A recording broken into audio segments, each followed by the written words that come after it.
Hi everyone, I'm Sam. And I'm Elizabeth. And we're here today to respond to a Niagara-on-the-Lake Town Council meeting that occurred on Monday, October 26th. Several points were made about the horse-drawn carriages in Niagara-on-the-Lake in that meeting, and specifically about our protests against them. So we wanted to take a bit of time to share with you our responses to that meeting and the points that were made in that meeting.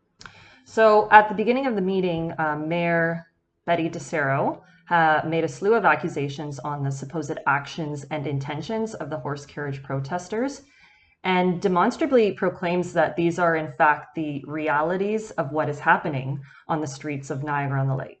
So we are going to go through these points and offer our response to them.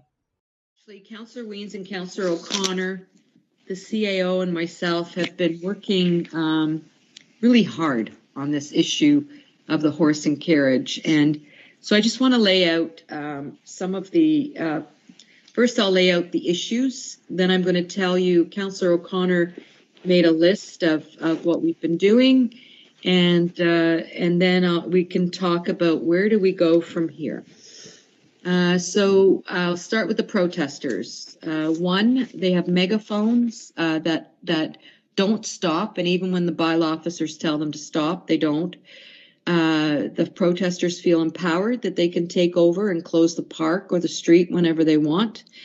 And they're going along Queen Street and screaming at store owners and customers of store owners and restaurants. The police will not assist bylaw officers with trying to enforce bylaw offenses, and the Crown Attorney confirmed this to us. I saw one tape with a police officer saying he supports the protesters. I also have a police officer on tape saying that a council member told him that they wanted to pull the license of the horse and carriage, which doesn't help at all. Bylaw are having trouble with enforcing because in order to enforce anything like noise, like taking over the park or things like that, they need to have an identification of a person. And, you know, that person or protester can tell them that they're Little Red Riding Hood, and there's nothing the bylaw officer can do to get that information from them. We were told by sentinels that they're members of council saying that saying that it was just the Lord Mayor wants to get you on Byron Street. No one else did, but I don't know if that's true. The horse and carriage owners are playing cat and mouse. They're like little whack-a-moles. You see them in one location, you say go back to Byron, and then they pop up in another. On Monday, Thanksgiving Monday, the protesters went to Byron Street, and hey, the horse and carriage were down on Queen Street, so all the protesters went down to Queen Street. Every weekend, it's the same thing. The protesters won't come. We're going to Queen Street, and if they're not on Queen Street, they leave all their pails and buckets along King in the garden. The counter protesters are still uncontrollable and continue to provoke the protesters. Every time you see a video, you see a couple of the members of the counter protesters yelling and screaming at the top of their lungs at the protesters. So these are the realities of what's happening out there. So some of the biggest claims that the mayor tries to cling to as a supposed market indicator of the unlawfulness of the protesters' actions is, one, the use of megaphones for purposes of amplifying our messages and our chants. And two, that we as protesters somehow outrightly reject the instruction by municipal bylaw officers to cease using our megaphones, even though they claim it is a clear infraction on the town's noise bylaw, and thus an offense for which we will be fined. Further, the mayor goes on to suggest that protesters actually feel empowered at their rejection of the bylaw officer's instruction, which supposedly further emboldens our activism. But what the mayor neglects to share here, either deliberately or perhaps just because she has misunderstood the noise bylaw herself, is that there is no punishable offense for which bylaw can reasonably ticket someone for using a megaphone during daytime hours for the purpose of amplifying a message aimed at public education or raising awareness. Indeed, that's why I, nor anyone that I've seen, have you seen you or anybody being approached by bylaw? I've never been approached by bylaw, and I've never witnessed anybody be approached by bylaw among our protesters. So bylaw has never legitimately approached any of our activists asking us to halt the use of megaphones because we aren't doing anything wrong. The mayor also claims that protesters have megaphones that just don't stop, suggesting that when we're there, it is with the sole intent to cause a nonstop disturbance. And that's not true either. In the 3 years that protesters have been protesting the horse-drawn carriages, the vast majority of the time protesters stand quietly with signs. It's only within the last year or so that some protesters have decided to escalate their messaging through the use of megaphones to amplify their voices for outreach purposes or to engage in occasional chants, which on average only occur for a few minutes once a week. So how can they claim that this is a nonstop disturbance? It's such a small portion of the time, relatively speaking, during an average week. And nevertheless, protesters are within their rights to engage in protest tactics that are loud and that seek to disturb the status quo. And believe it or not, that is still done peacefully, lawfully, and nonviolently. And this is a common misconception, I think, in Niagara-on-the-Lake. We've seen it so many times where folks are choosing to believe that in instances where our protests might get loud, sometimes because we're using megaphones for 1 to maybe 3 minutes at a time, or sometimes because our opposition shows up and turns a peaceful protest into a riot. But the misnomer here is that folks tend to believe that when our protests get loud, they immediately and instantly, inherently become disruptive or non-peaceful. And I think it's important that we understand that peaceful is not synonymous with quiet.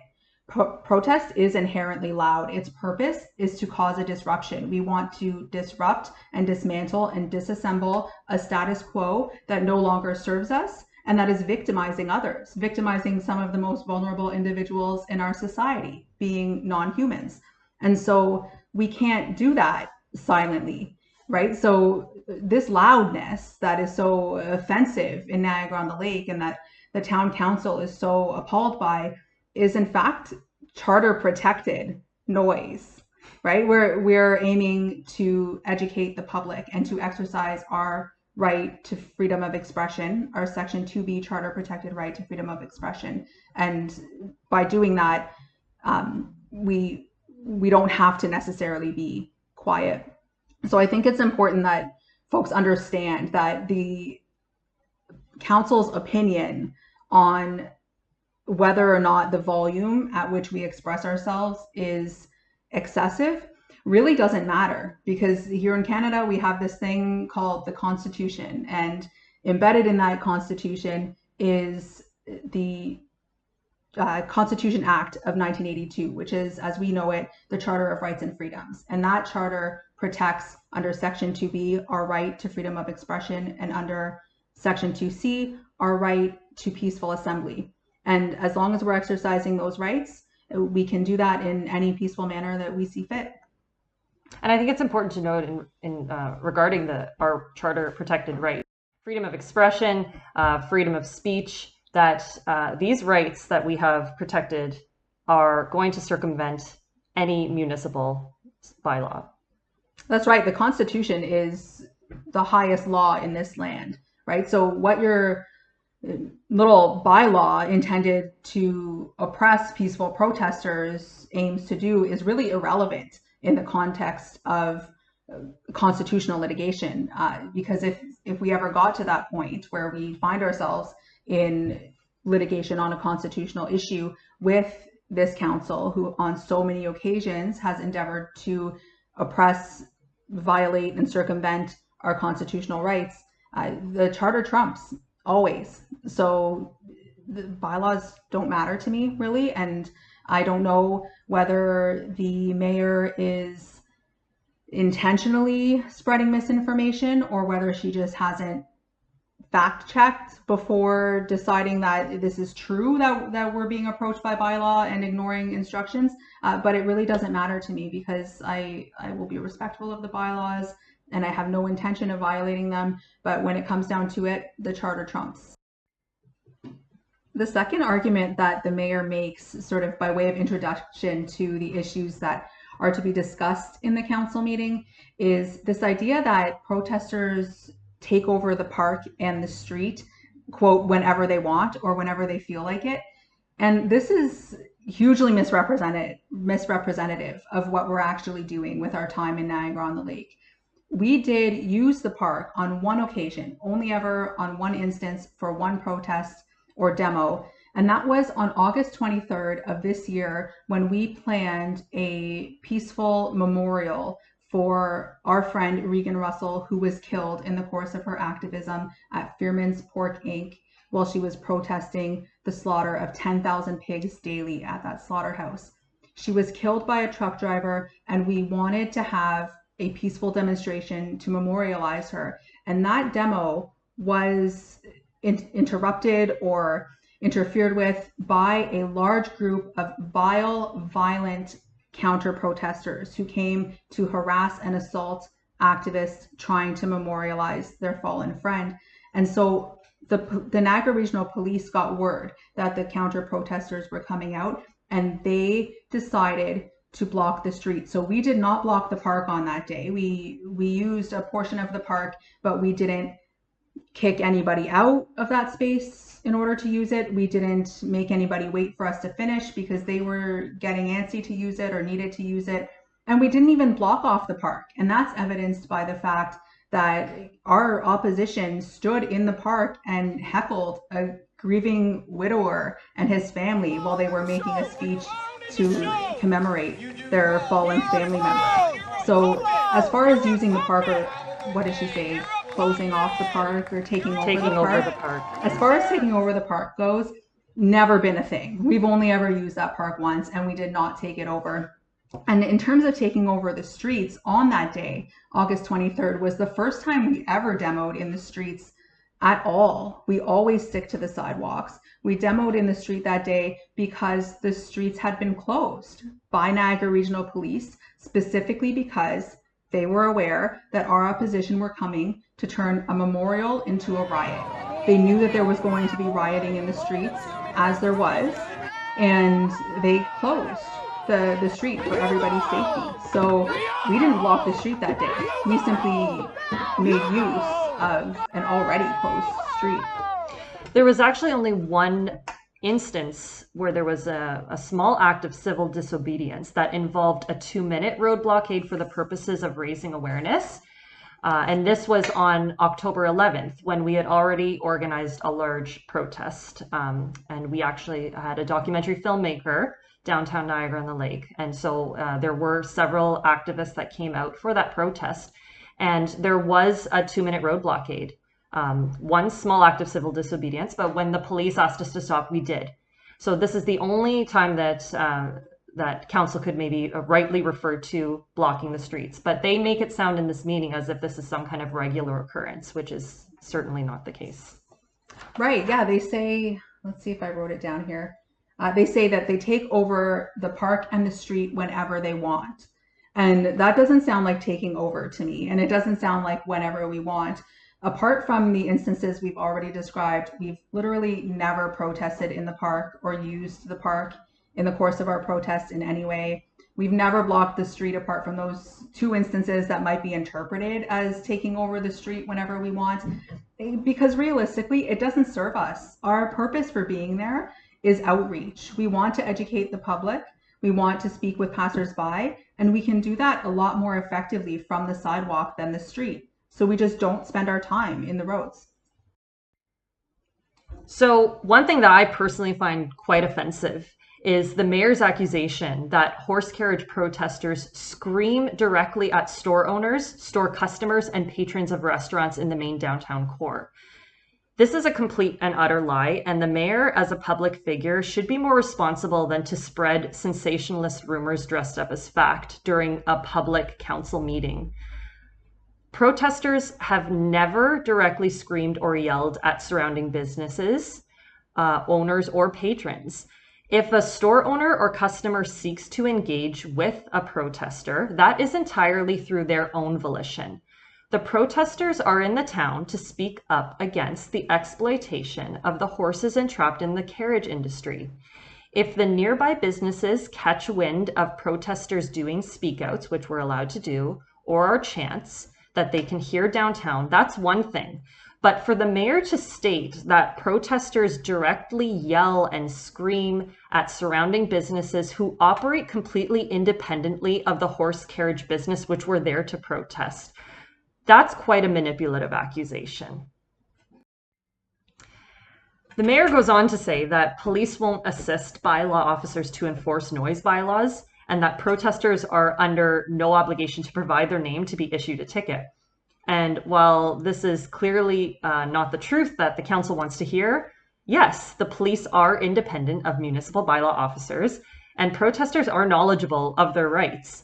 And the only time they are obliged to provide their personal information is when the police detain them for reasonable suspicion of a crime, period.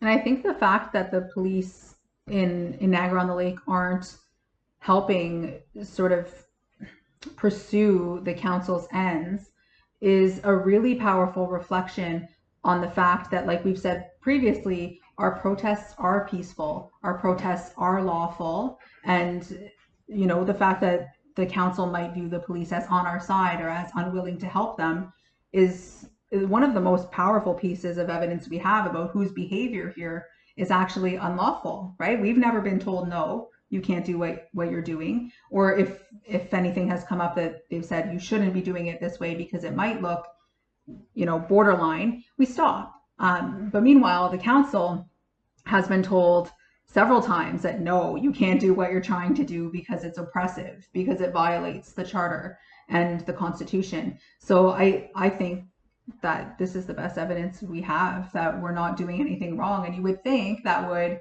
implore the council or encourage the council to lay off, but instead it encourages them to try to find underhanded or unlawful ways to get rid of us, rather than a trigger or a signal to them that it's time to leave us alone. So I think that we owe a thank you to the Niagara Regional Police for being reasonable in this situation. And some jurisdictions, it's just if you're a protester, you're the bad guy, and we haven't experienced that in the Niagara region. We've been really fortunate that the police know our rights as well as we do and aren't willing to trample on them for the council's agenda. And the council meeting took a really interesting turn at this point because we heard the mayor call out some of the extremely problematic behaviors that we're seeing from the horse carriage companies and horse carriage drivers in town. Namely, the mayor expresses that the horse carriage drivers are playing, as she says, cat and mouse with the protesters, right? So they are currently sanctioned to be picking up and dropping off their fares on Byron Street. On the weekends. On the weekends. And so protesters arrive and they decide we're going to protest on Byron Street where the carriages are. And as soon as we turn up, the carriage drivers leave. And then they spend their entire afternoon or, the entire time we're there playing this game whack-a-mole, as the mayor says it, where they're picking up wherever they want. They're driving through the streets. I've personally witnessed drivers luring fares into traffic because they don't even pull over on Queen Street. They're picking up wherever they want. And so the mayor acknowledges this. And I think that it's important for a couple of reasons. First, it made me curious as to whether the mayor or the council now regrets how deeply embedded they've become in especially Laura Sentinel's pocket. They've gone out of their way. They've spent public resources and all kinds of time and energy on finding a way to serve indiscriminately and unabashedly this one particular business, being Sentinel Carriages, and the industry more broadly, but we'll talk about the specific reference to Sentinel Carriages later. But do you regret it now? They have no respect for you in return. And it's clear that, you can invest everything you have into propping up this business and propping up these people, as the council has done. And when it comes down to it, they're going to do whatever they want, and they're going to do whatever profits them. And I'm curious whether the council might regret having been so arbitrarily and blindly and mindlessly loyal to Laura Sentinel, who shows them no respect in return and is going to continue doing whatever she'd like regardless. And the other interesting thing about this, and the reason I'm glad the mayor acknowledges this, is because it is important to us that we protest where the horses are. So given the chance, our first choice is to protest where the carriages are set up. When they had initially been sent to Byron, that was where we were turning up for protest. When it got to the point where we could no longer predict or even understand or follow what their route might be or what their plans might be, our default is to go where we have the best visibility. So that's how we've ended up back on the corner of King and Queen at the Prince of Wales Hotel. And we can't, if we can't find the horses, of course we're going to take our message where it can best be heard. So I'm really glad that the mayor acknowledged that and seems to understand that. And the second thing that the mayor addresses that the carriage companies are really doing wrong is that they leave their pails and their buckets and their garbage all over town. So because they're in this unpredictable state now of picking up wherever they feel like, whenever they feel like, they've no longer got a station of buckets where you're going to see buckets outside the Prince of Wales, but that's it. Now it's all over downtown, and that's really problematic. And sometimes we've even found that includes big, full-size outdoor compost bins filled to the brim with horse manure left open. So just last Monday on November 2nd, we were protesting, and we attended and found 2 big buckets, these big compost bins filled with horse feces left open, and the stench was unreal from across the street. We've even had tourists say to us, we're dining at this fancy hotel having this nice meal, and all we can smell is horse manure. While I'm having a meal, I don't want to see the animal cruelty. As an aside, in terms of this particular hotel, I'm surprised they're not doing something, because they're storing manure beside where we're eating, and there are a million flies all over. It's disgusting. And whether that was an intentional slight at protesters or not, I can't say. I wouldn't put it past them, but I can't say. But the fact remains that this brand that Niagara-on-the-Lake is so concerned with, and we will talk about their branding in a little bit, but this brand is as the town that smells like horse poop. And I think that's a problem. And I'm glad that the mayor addressed that. So what I actually think is a positive thing that the mayor did state is that indeed the counter protesters are the problem here, not the protesters. She does use language that suggests that the counter protesters are uncontrollable, which we agree. But she also does say that the counter protesters continue to provoke the protesters. And I would amend that to say that the counter protesters continue to try to provoke the protesters. But in fact, we're unprovocable. We're there solely for the horses. We don't care at all what the counter protesters try to do to provoke us. We are there for the right reasons. So we are not bothered by the counter protesters. We don't engage with them. Indeed, any attempts to provoke us are unsuccessful. And I think that's a really astute observation, the slight difference in language of the counter protesters continue to provoke the protesters versus continue to try to provoke the protesters. Because try as they might, it's not going to happen. We're not there for them. They can do whatever they want. But I think the other point in here, the other language by the mayor that I think was maybe among some of the first really sensible, reasonable things we've seen the council say about what's going on in Niagara-on-the-Lake is this language of uncontrolled or uncontrollable, right? That the counter protesters are out of control. And this is so accurate. This summer alone, we've seen 3 individuals charged and arrested for multiple charges against protesters. One was one count of assault and 1 count of theft against an individual who executed an out of the blue attack against a peaceful protester holding his sign. Another was 3 counts against one individual of assault with a weapon for throwing urine on peaceful protesters during a memorial for Regan Russell.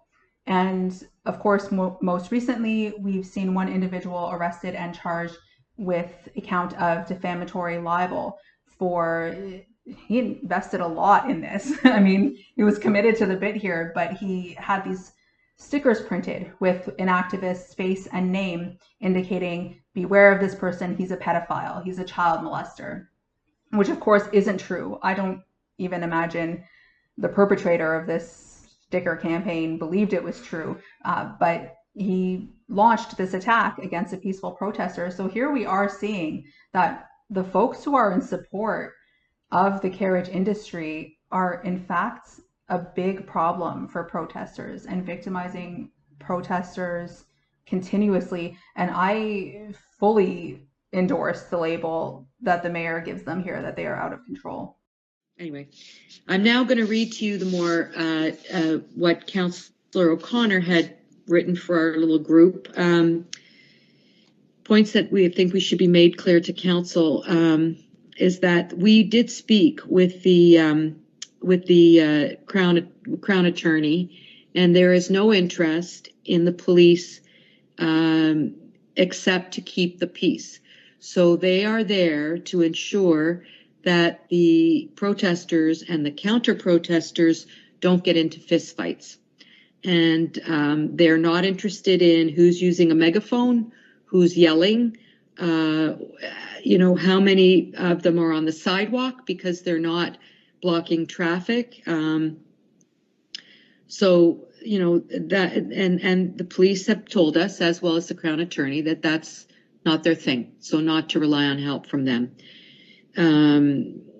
We want to, we've tried to negotiate with the business owners of the horse and carriage to negotiate a safer place for their business, and no agreement can be reached. They are bound and determined to be at the corner of King and Queen. And what else have we got here, Sandra? And we've been working behind the scenes. We've been also, trying to find out what other municipalities are doing, like the protests that they've been having in Burlington from both sides, protesters and counter protesters. And some of the counter protesters have been, and they do nothing. They do nothing in terms of Burlington and their enforcement of what's going on. They've left it to the police and the protesters and the owners of the business that are there. And so, Sandra, help me. Have I forgotten anything? My mind is going fuzzy. The next couple points the council makes are kind of repetitive, or at least would be repetitive for us to respond to. So I'm not going to go into detail here, but I will sort of acknowledge them. And the first is that the mayor discusses having spoken to the Crown Attorney's office and to the police about what the police's role is in terms of managing our protests. And they acknowledge that the police are not there to micromanage or over police our protests. They are only there to keep the peace because that's their job. And so the reason, as we've said before, that the police are not interfering with us is because we're not doing anything illegal. And I don't think there's more to say on that point than what's already been said. And the other point that the mayor makes is that there's been attempts to negotiate with the carriage companies about where they might work, especially on the weekends, so that the protests can be sort of controlled or managed or maybe even out of sight, they say sometimes. And so the mayor says that the carriage companies are bound and determined to be at the corner of King and Queen. And of course, we've already discussed how disrespectful that is from companies who this council has invested so much into to then have a flagrant disregard for their requests or their orders. We've already discussed the bias a little bit, and we'll discuss that more going forward. The only thing really to be said on this point is the fact that there is one way. There's a really good way to get the carriages off of the corner of King and Queen if you want them gone. You know how you could do that? By banning horse-drawn carriages in Niagara-on-the-Lake. It's simple. And what I think is also interesting, what they note here, is that they've been actively trying to look into other municipalities, like what's happening in Burlington. As many of you are familiar with, there is a slaughterhouse of pigs in Burlington called Fearman's Pork. And they are suggesting that they should look into how other municipalities are dealing with protesters. And as the mayor says, they do nothing. They have left it to the police. And to me, it certainly looks like, as a result of this meeting, as they proclaim again and again, that the mayor and the town council have invested a lot of time, energy, and resources into basically just learning about the law and the inherent rights of protesters living in Canada. They've even researched municipalities like Burlington who hold these demonstrations and vigils outside of the pig slaughterhouse, only to find out that those municipalities do nothing.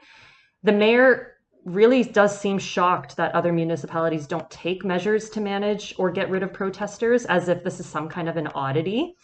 But in reality, Niagara-on-the-Lake Town Council are delusional enough to believe that municipalities have the ability to infringe upon protesters' charter-protected rights to freedom of speech and assembly. It speaks volumes to their bias, hey? Like, you start researching what other municipalities are doing, and you find that no municipalities are doing what you're trying to do. And instead of taking that as, you know, reasonably and sensibly as evidence of the fact that, oh, what I'm doing is maybe not the right thing, or at the very least outside of my purview, not something that a town council is supposed to be doing, they just decide that that means, oh, they must have missed an opportunity, or they're doing something wrong because we're doing this right. And it's wild to me that they can see that no one's trying what they're trying and still feel like this is their role, you know, that they're supposed to be doing this. Right. And rather than acknowledge that sensible reality, they just double down on it. And as has come up in this meeting several times, they acknowledge themselves that they're at a loss of how to deal with this.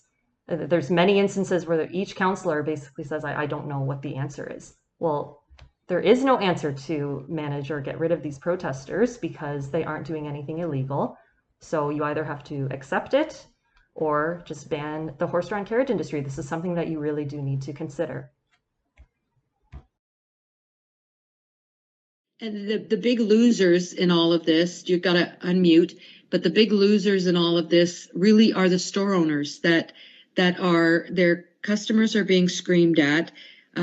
People, I'm getting emails from people that have come to Niagara-on-the-Lake that are now not going to come back to Niagara-on-the-Lake. It hurts our brand, and I'm at a loss. I would love to say I can lead us all through this, but I'm truly at a loss. It is noteworthy that the mayor states that the biggest losers in all of this are the downtown store owners, and that people who have visited Niagara-on-the-Lake are emailing her saying that they are not coming back to Niagara-on-the-Lake, and that the protesters are hurting the town's brand and quaint reputation. First, by doing this, she's suggesting that the store owners are the big losers because they are subjected to protests, and thereby insinuating that the protesters are negatively impacting the success of their business.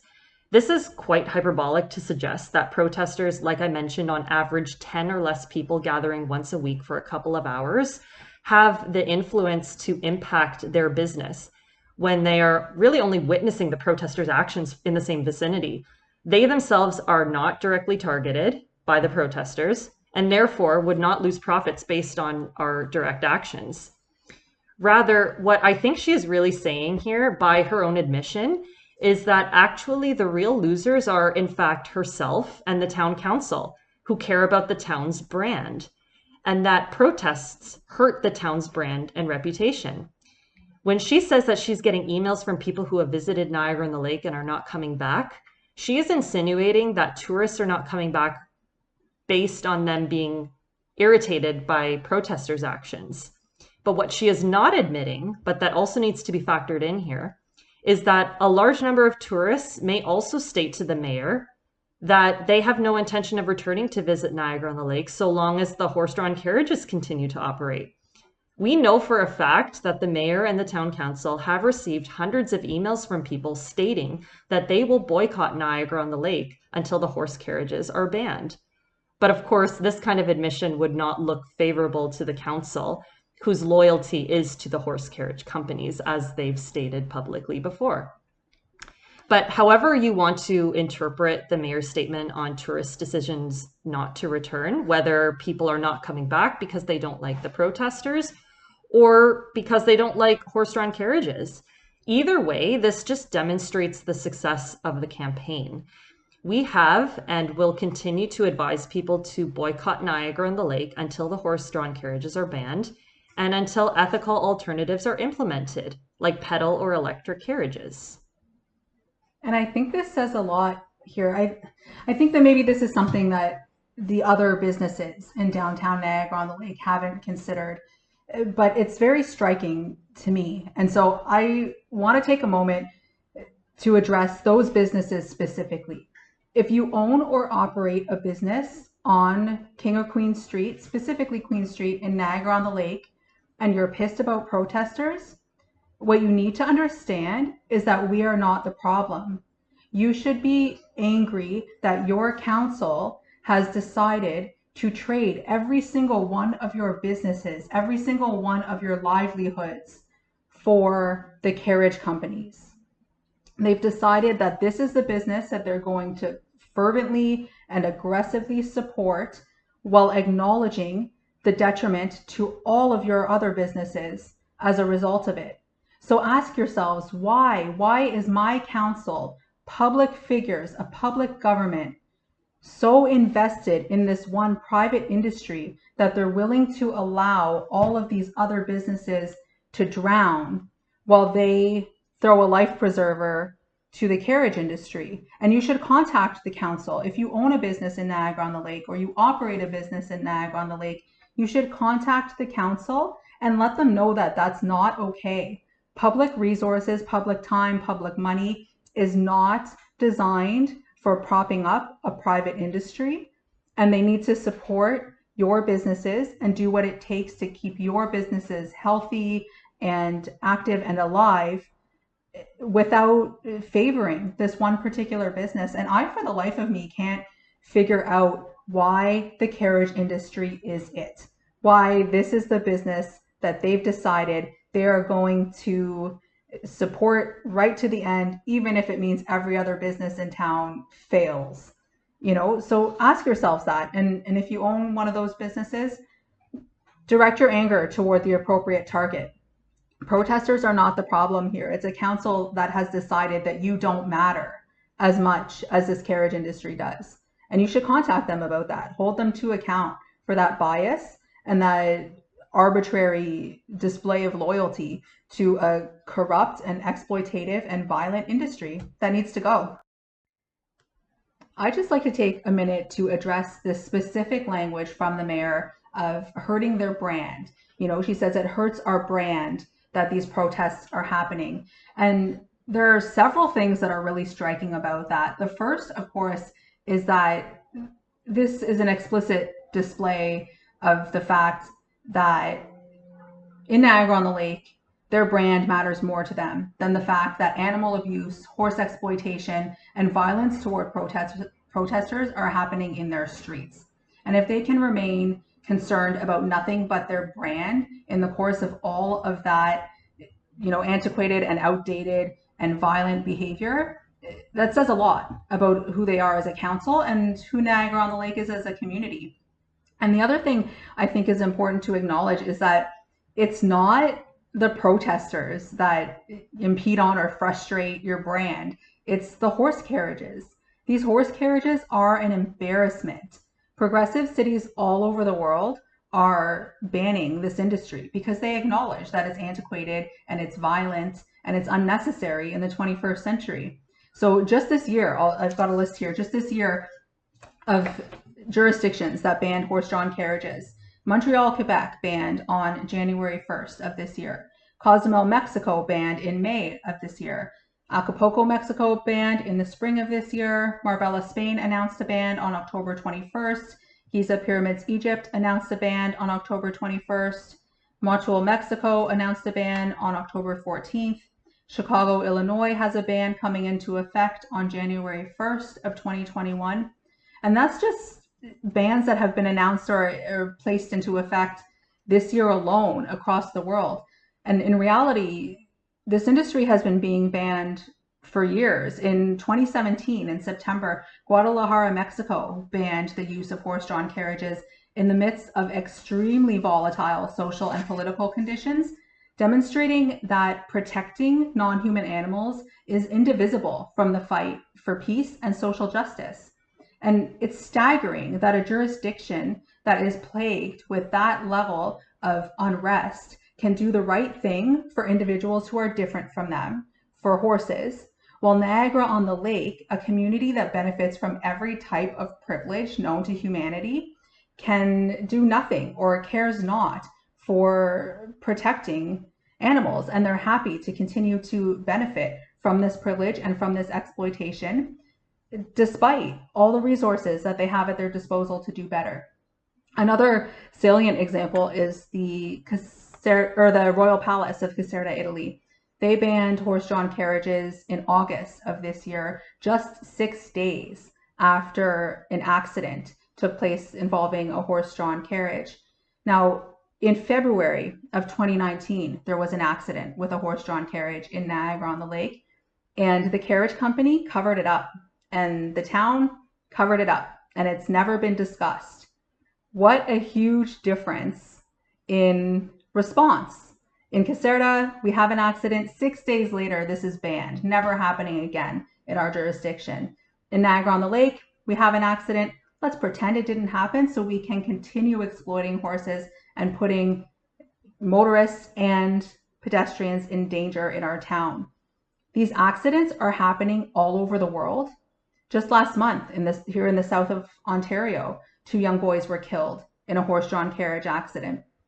They're happening all over the world, and how we deal with them says so much about who we are as a community. How embarrassing for Niagara-on-the-Lake, for all of its privilege and all of its resources, to be among the last holdouts of this antiquated, exploitative, vile horse slave industry. I also think the mayor's reaction to these emails she's been receiving is very interesting. She states that she's been receiving emails saying that people will not be back to Niagara-on-the-Lake, and talking about how this hurts their brand and the protest hurts their brand. But what she's not considering is the fact that, sure, maybe people will not be back because there are protests, but we know for a fact, we've spoken to hundreds of tourists who have said that they intended to contact the council to let them know that they will not be back because of the horse carriages. Not because of protesters, not because there are protests in the street, but because horse-drawn carriages are outdated and exploitative and violent, and they don't want to see that when they're on vacation. So what I think is happening here is that Niagara-on-the-Lake's brand is being tarnished, and their brand is becoming synonymous with violence. And it's not because of protesters, it's because of horse-drawn carriages. And we've heard that said by the public many, many times, both foreign individuals and domestic. I myself have spoken to many people throughout this region who have said that Niagara-on-the-Lake used to be sort of a home away from home. They live in the region, not in Niagara-on-the-Lake, but it used to be where they would go for a little vacation at home. You know, it's a comforting, quaint little vibe, sweet little town, and they used to love it. But now that they've learned that they are so committed to this animal abuse and so committed to oppressing protesters, and they've heard about how violently we're treated in that town, Niagara-on-the-Lake has lost all of its charm. So many people I've spoken to have said, I will never be back. I have no interest in that place. My eyes are wide open about it. And that says a lot, because that's not our doing. That's the Carriage's doing and their supporters. So there's one way that Niagara-on-the-Lake can recover its tarnished brand, and that is to join us in the 21st century, join us on the side of ethics and justice and equity, and ban the horse-drawn carriages. The last thing that I want to address about this idea of protesters tarnishing Niagara-on-the-Lake's brand, or the emails that the council are getting from unhappy tourists. It's such a simple point, for all of the time and energy and public resources that the council has invested into propping up this one arbitrarily chosen industry. What they fail to do is the simplest thing of all, and that is just to listen.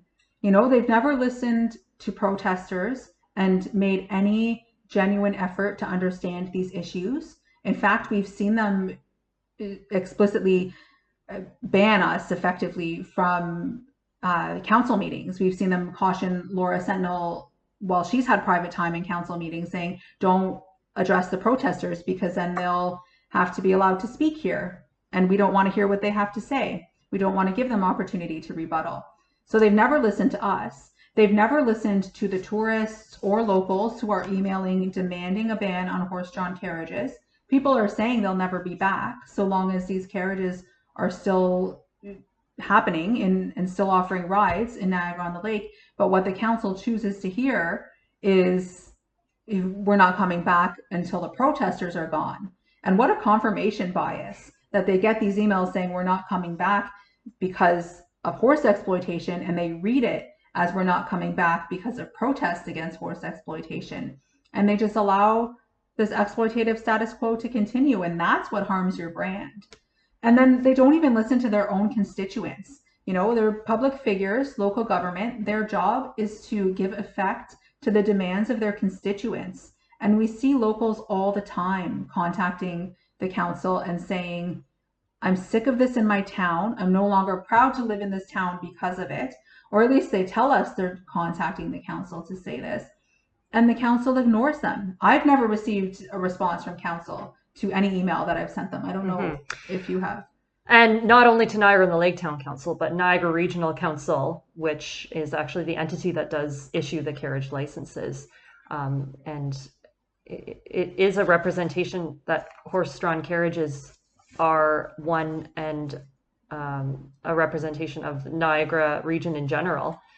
So even though the carriages do operate primarily in Niagara-on-the-Lake, the carriages also operate in other areas of Niagara, including Niagara Falls, right down in that extremely busy area with lots of traffic. So it is a concern for locals of Niagara region that the carriages are banned in the entire Niagara region, and that includes Niagara-on-the-Lake. So we would like to see more of a response from not only Niagara-on-the-Lake Town Council, who has already suggested that they are in favor of propping up the carriage companies, but also Niagara Regional Council, who shouldn't have this bias or confirmation. We would like to see them respond more appropriately to their constituents as well. Exactly. So, if the town are not going to listen to protesters, that is, biased and partisan and unfair. If they're not going to listen to the public and to tourists who tell them they will never be back because of horse-drawn carriages, that is irresponsible and an economically bad choice. But if they're not going to listen to their constituents, that's undemocratic, and you're failing to do your job. You're explicitly failing to do your job and putting your own personal biases and your friendship with Laura Sentinel or these carriage company owners over your role as a public figure, as local government. Your job is not to give effect to your own biased desires, but to give effect to the desires of your constituency, and you're ignoring us when we tell you that this isn't the Niagara we want to live in. That's a problem. And Sandra, do you have anything you want to add at this point? No, I think you've captured all the items but what people need to know is that council has not been doing nothing. We've been working behind the scenes and trying to work with the various structures, law enforcement, crown attorney, everything we possibly can do. We have not been able to find a solution. And it's just a bit reminiscent to me of what's happening out in Nova Scotia with the police out there with the RCMP and the protests that are out there. we can't see a way through this, and it's unfortunate. I know that out in Victoria, they do have protesters for the horse and carriages, but they're across the street and they don't use megaphones. Why what's happening here is so much worse than other protests, I do not know. That's all I have to say. The next thing the council mentions is how hard they've been working to deal with this issue of protesters, and the fact that they say they've not been doing nothing. They've been working with the Crown, they've been working with the police, and they're really trying to figure out a solution to this issue. And to me, this is quite revealing. I don't know if everybody would have been shocked or alarmed by this in the way that I was, but to me, this is an admission of the extensive public resources that are going into propping up this private industry. And that's such a misuse of your time and resources as public figures. This is public money. That goes into paying these council members, and they want to spend it propping up this private industry. So if you're local to Niagara-on-the-Lake, you should contact your mayor and your councillors and ask them, why are my tax dollars being invested so heavily in finding solutions for or protections for one private business? That's not what public money is for.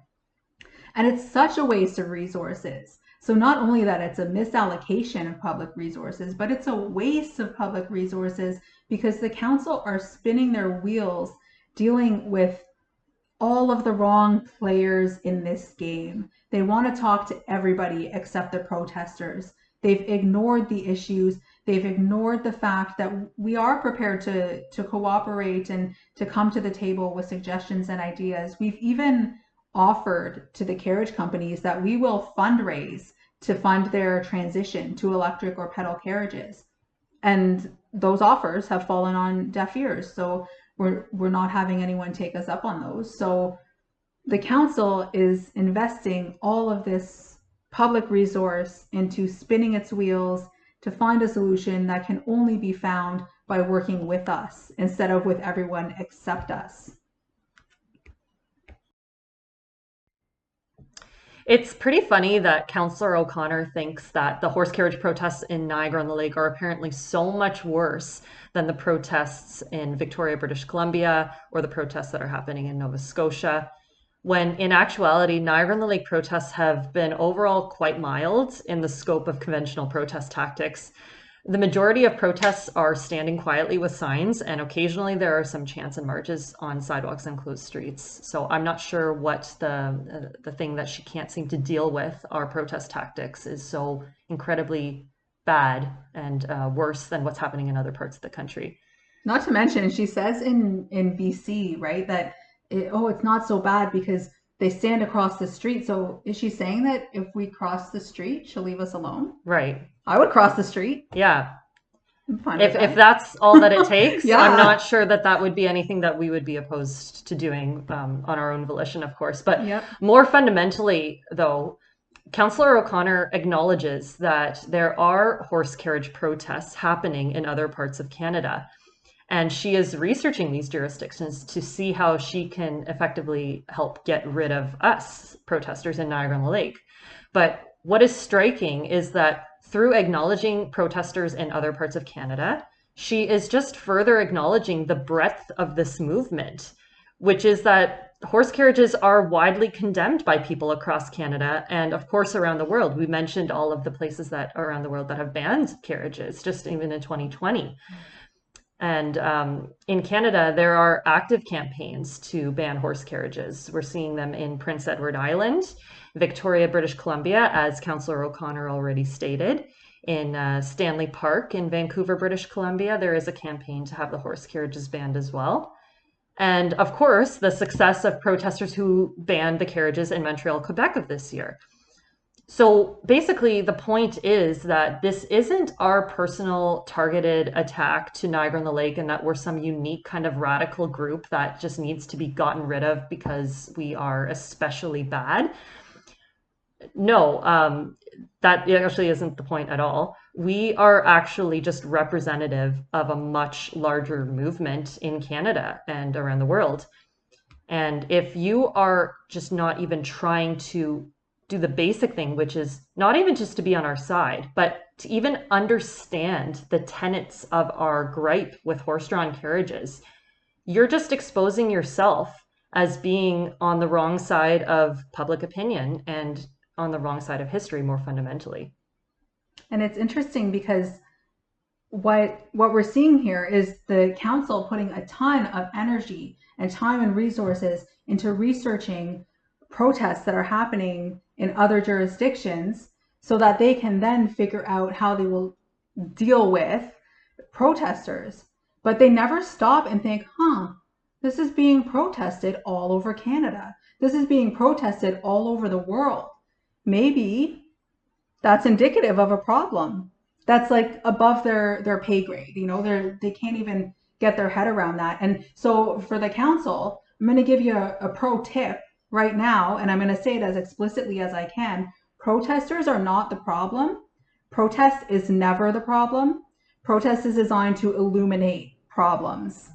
So we are not the problem in Niagara-on-the-Lake. We are exposing for you what your problems are, and your unwillingness to hear them or to deal with them or even to acknowledge them is extremely revealing. It says a lot about who you are as a council and again as a community. Councillor Bisback and then Councillor Burrows. Yeah, Lord Mayor, and I'd appreciate comments from Councillor O'Connor. So the way you position it, it really doesn't, what I'm interpreting, it really doesn't matter where they are. We are at a loss of how to resolve this, and we just can't resolve it. So is location really any advantage to anybody? The location of the horse and carriages? Is there any advantage of restricting them to where they should be? And then I'd like some views from my colleagues. Right. I can start. If they went to Byron Street, when we told them to go to Byron Street for Saturdays and Sundays, if they would have stayed on Byron Street on Saturdays and Sundays, then that's where the protesters would be. But it's been such a cat and mouse. Like, yeah. You know, I get an email saying, well, I've got reservations. I've got to pick them up at King Street. Well, you know, or you know, somebody and sorry, Sheldon, but somebody said, yeah, okay, go back to Queen Street for a weekend. And that was not the right move. But, you know, so if they would have gone to Byron and stayed on Byron, that's where the protesters would be now. And at least we'd have the issue of taking that iconic stage away from them. The problem is that the protesters now don't trust that the horse and carriage are on Byron Street because they never are. So there's my little rant. Councillor Burrows. And then we have Councillor Bisback saying that it doesn't matter where the horse carriages go because the problem isn't where the horse carriages are. The problem is that the council are at a loss for how to deal with this, right? And they say, is there even any advantage in restricting where the horse carriages operate at this point? Because that's not the problem. So this is Councillor Bisback's position. And it's an interesting one to me because, well, first of all, saying the problem is that we don't know how to resolve this is bordering on the ridiculous because we've been telling you for 3 years how you can resolve this. And it's as simple as signing a ban on the use and operation of horse-drawn carriages in Niagara-on-the-Lake. So don't say you don't know how to resolve this because the resolution has been made clear to you from day one. Also, this idea that it doesn't matter where the horse-drawn carriages are is pretty bold. You know, it sounds like he wants to offer the carriage companies unrestricted license to operate their business anywhere they'd like in town and to pick up and drop off fares anywhere they'd like. He says, is there even any point in restricting them? Why should this one particular business be entirely unrestricted in town? And the fact is that protesters are going to be here for as long as this industry operates in Niagara-on-the-Lake. We may not always be standing right next to the horse carriages. If we can't find them, if they're playing this cat and mouse, as the mayor puts it, that they like to play, we may not be standing right next to them. But the good news is you don't need to be in the vicinity of a horse to be standing up for horses. We're going to be protesting this issue in Niagara-on-the-Lake until the issue has resolved itself. And the only way for it to resolve itself is for this exploitative, abusive industry to be banned in town. And then the mayor responds to BizBack. This is especially interesting. The mayor responds to BizBack by saying, now the protesters don't trust that the horse and carriages will be on Byron Street because they never are. So BizBack is saying, does it really matter where the carriages are? They should just have unfettered access to the town for their own profit or their own purposes. And the mayor responds by saying protesters would be on Byron if the horse-drawn carriages would stay on Byron. So location does matter. And I think it's great that the mayor acknowledged this, because this might actually be the truest thing that anyone on council has ever said about these protests. The fact that we would be where the horses are if we could find them. Right. And I also think it's just interesting. You'll notice that in the meeting when she basically goes off on this rant, as she likes to put it, stating this very obvious truth about where the protesters would be. And she's met by somewhat silence from the rest of the council members after going on this rant. So you can almost feel this tension in this virtual meeting when the mayor makes a fair observation on the conduct of the carriage companies that isn't partisan or in their favor. So here she rightly states that the carriage companies are at fault for failing to comply with the provision of the license on where the carriages are allowed to park and pick up fares on weekends. Well, they were yesterday, and they were looking terrific on Byron Street. But it's not about that. If we had a complete noise bylaw in place, would that not be an opportunity on the megaphones? We do have a bylaw, Councillor Burrows, and our bylaw officers can go to somebody with a megaphone and say, this is in contravention of our bylaw. But in order to give them a ticket, they need to know their name. And if a protester says, my name is Gary Burrows, our bylaw officer has no way of making them prove that. The only people that can do that are the police, and the police are unwilling to assist our bylaw officers. Well, I can't continue for anybody's benefit. You mean the protests can't continue for your benefit? The truth is, there is benefits to these protests, but because it is not benefiting your partisan bias to this carriage industry, you just claim it can't continue. But actually, the protests should continue for the benefit of exploited horses. The way it is. I've got to add in, it's not that they won't, that they can't. They don't have any authority to ask someone to produce identification on a municipal bylaw. Oh, They don't have the authority to produce on a criminal offense, trespassing, and so on.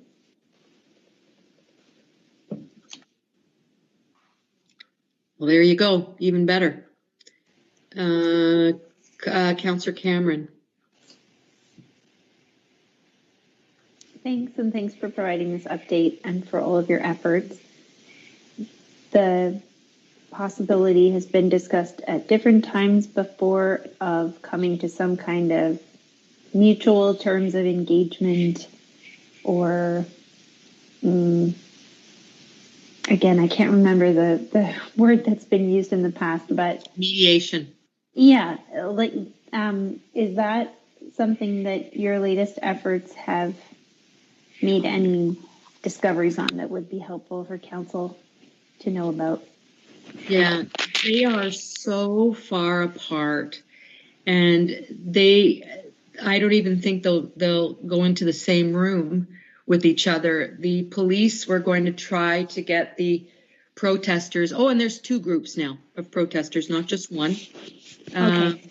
Okay. Yeah. So I'll just stop you there because I know we're late. But then my last question is, this is truly feeling like an impossible puzzle, the way that we've been approaching it so far.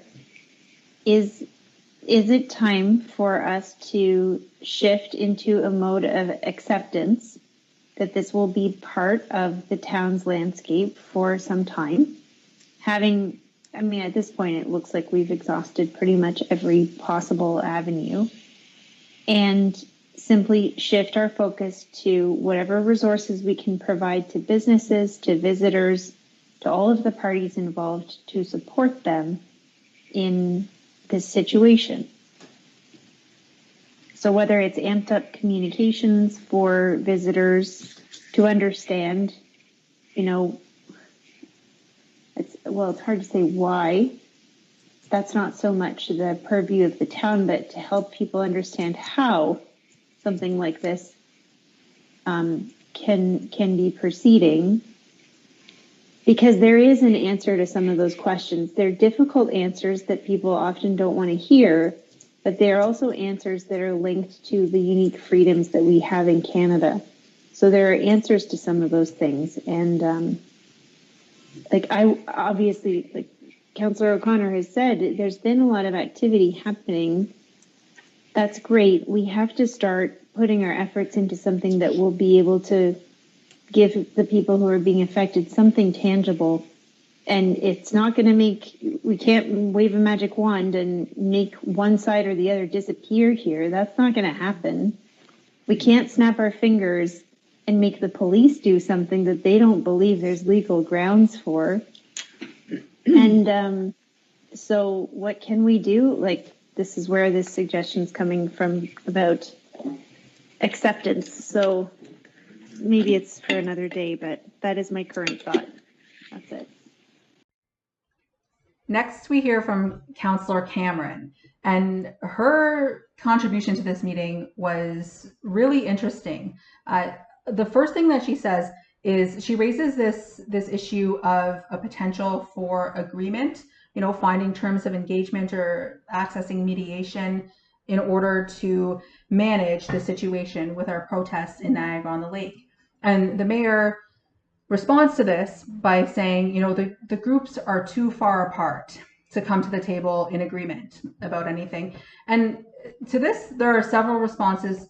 One of the first things that I just want to get out of the way right away is the fact that mediation in this situation is not an option. Mediation is unacceptable where there's a power imbalance like this between the parties. So who are the parties in this situation? There are protesters on one side of the fence. On the other side of the fence, we have got a vile horse slave industry, a corrupt local government who is biased and partisan in every undemocratic sense of the word. And we've got violent, outraged locals who are constantly threatening to take our lives and definitely trying hard to ruin them. Those conditions aren't susceptible to mediation. Mediation is not appropriate in those circumstances. And when you then factor in the bias and the partisanship and the corruption that we have seen from this local government, it wouldn't surprise me at all to find out that they want us to come to the table under the guise of mediation solely for the purposes of trying to intimidate us. So mediation out of the gate is off the table. The second thing to address here is this idea that we could come to an agreement, have terms of agreement or terms of engagement. And I just want to point out that this has been done before. There have been agreements like this in the past between the protesters and the carriage companies where we've reached terms that were amicable to the best of everybody's ability. And every single time the carriage companies have violated those terms. Are you aware of the agreement? I'm sorry? Are you aware of the agreement? The agreement is completely left alone. It's not a job, buddy. It's slavery. Irrelevant. No, horses like to work. No, they do. No, they don't. They do. I never Yes, signed they anything. do. I don't I've been think around so. horses for many hours. Many hours.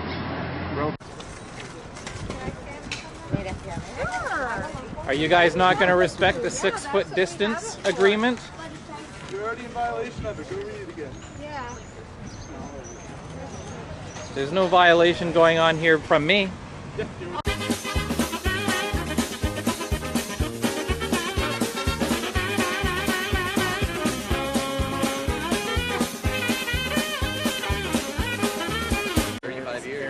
Closer than 6 feet. I didn't sign anything. Oh, you didn't? Okay. Are you aware of the agreement? I'm not You're aware of it? aware of the agreement. I mean, we're just in our regular. Oh, there she comes again. No. Oh, now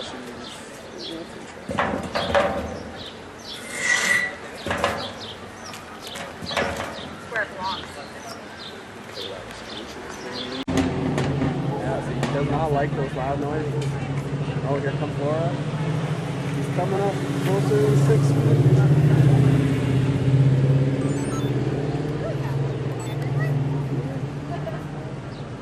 So he's taking off now.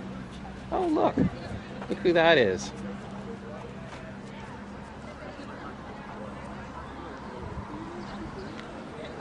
So it is unprecedented that protesters would agree to frustrate any portion of their constitutional right to peacefully protest in order to de-escalate a situation like this.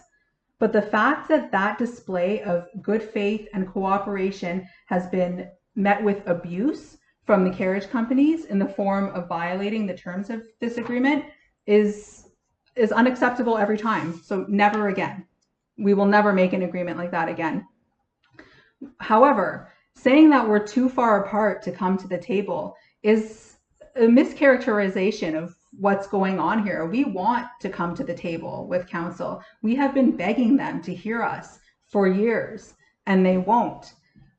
But the reason that they won't hear us and the reason that we want to come to the table is not to talk to you about our protests or our rights. We will only come to the table and discuss anything with you if that involves what we're going to do about banning horse-drawn carriages. We'll talk to you about the issues. We will not discuss with you our protests or our rights. And just also a noteworthy point from the mayor is that she was very quick to point out that there's now 2 groups of protesters. No, there isn't 2 groups of protesters. That's a point of clarification. There is a collective of individuals who represent themselves, but they also have a common interest, and that, of course, is to ban horse-drawn carriages. As such, these individuals stand together to raise awareness on the exploitation and cruelty inherent to the horse-drawn carriage industry. When horse carriage protests first started in Niagara-on-the-Lake, it was in 2017, and it was organized by a few individuals under a group name called At War for Animals Niagara, which was subsequently attended by committed members of the public. But since At War for Animals Niagara publicly proclaimed earlier this year that they as a group would no longer be organizing demos, concerned citizens who, again, represent themselves started organizing and attending demonstrations. So it's thereby futile for council to try and go after a particular group of protesters because there is no group that they can go after. The next thing Councillor Cameron says is that she believes that it might be time for the council to just accept that these protests are a part of their landscape now and are going to be for some time. And this is a reasonable point, and it's the closest to reasonable that we get in a council meeting with Niagara-on-the-Lake usually. But my immediate reaction to this is no, it's not time to accept that this is a part of your landscape. It's time to ban the horse carriage rides. So if you want to know what time it is, it's time to do the right thing, not to just accept that the people standing up against the wrong thing aren't going away. I mean, If you want to accept that, you can. But if you would rather accept that which by your own admission tarnishes your brand and destroys your local businesses than do the right thing, that exposes a lot about how deeply you need to re-examine your values and your morals on this issue. Arsenal. Very quickly, two things. We're at a point now where we have to do something. So I'm going to make two recommendations here, and they can, for what it's worth. One is that we consider a permit bylaw. They do exist in Canada. And that would require probably a 7-day notice and a fee. So at least you know when they're coming. The second possibility is, and I mentioned it before, is to, and I think we're at that stage now, is to possibly look at finding out if there's grounds for an injunction. And I think we need to explore both of those items. Did anyone notice how Councillor Sharapita just got really giddy at the thought or the proposal to get an injunction against the protesters? But as we'll see in the following clip, the CAO quickly steps in and rightly states that there's a non-starter for an injunction, precisely because there is no immediate threat to life or injury. Okay, Mr. CAO, can you talk about the injunction? So the injunction's a non-starter.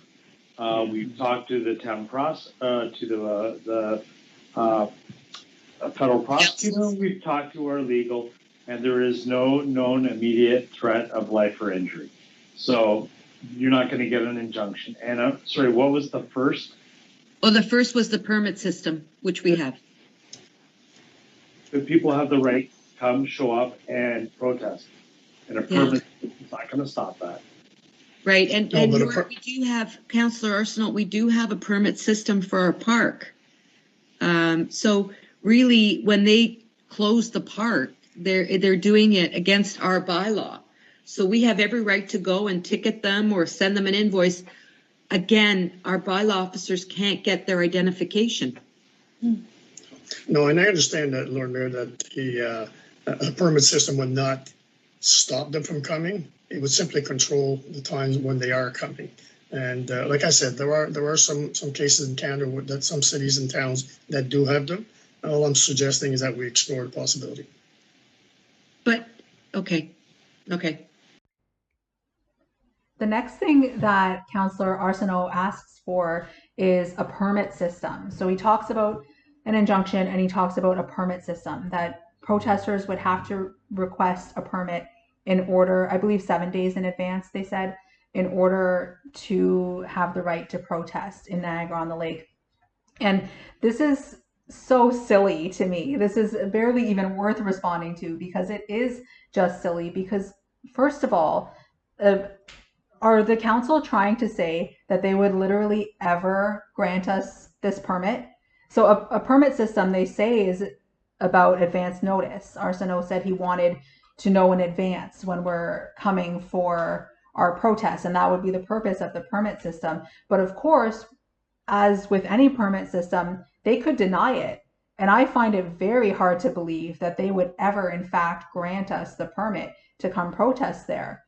So you can see how underhanded and sneaky and dishonest this is, right? They would propose this to make it look like it's about advance notice, when in fact it would be about making it impossible to go to Niagara-on-the-Lake and exercise our charter protected right to peacefully protest, because they would never grant us the permit for doing that.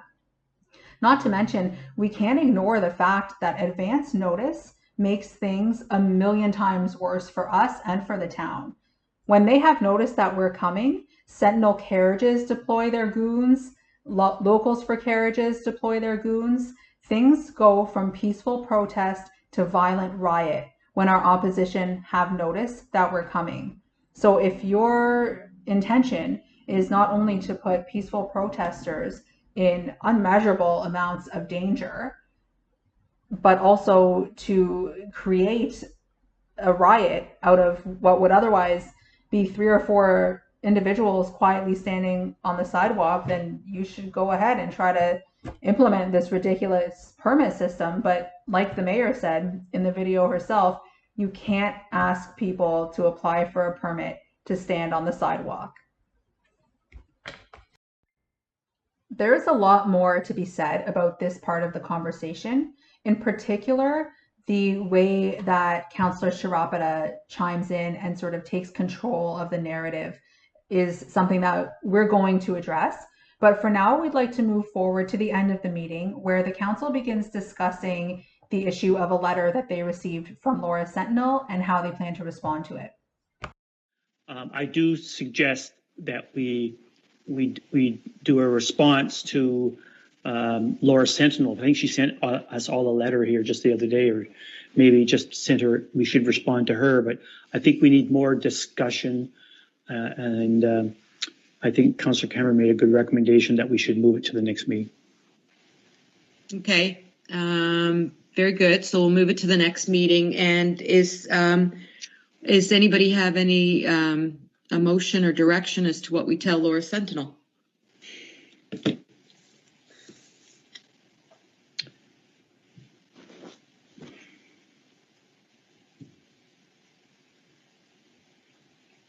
I don't.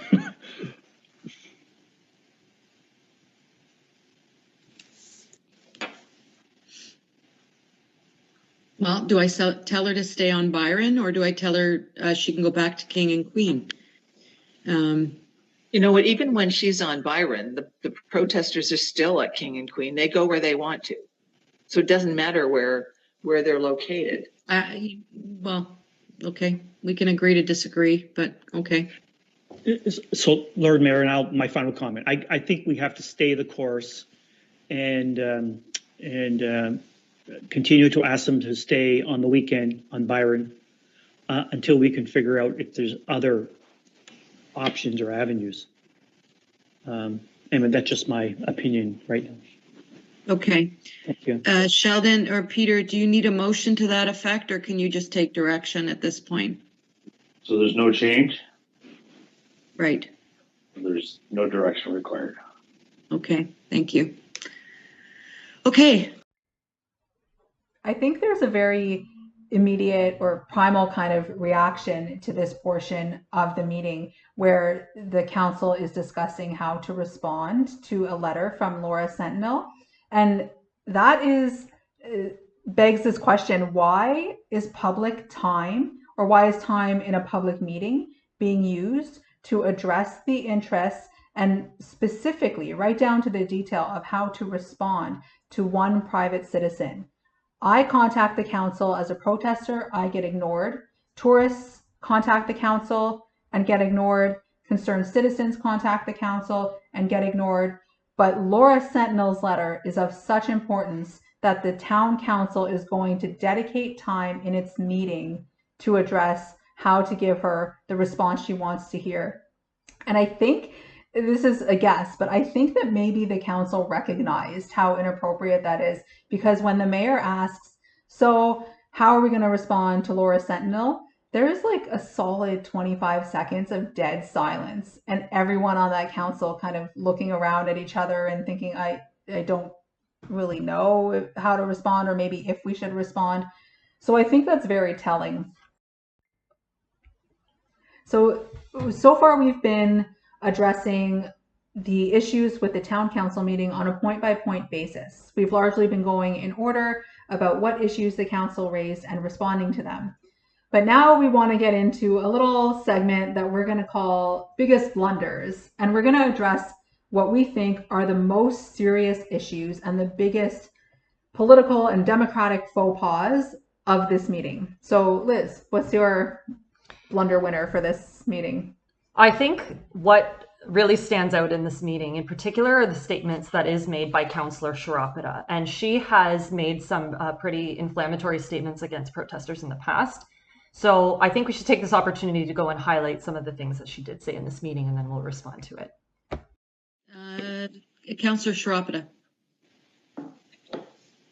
I'd like to start by saying that thank you very much to the Lord Mayor, to the CAO, to our staff, to Sandra and Erwin for doing the work that you've done. This is just a terrible situation, and I know how frustrated you must be by the constant sort of, we've come to a point where it's almost impossible to be able to deal with. So I'd like to thank you personally. I know you've done a lot of work.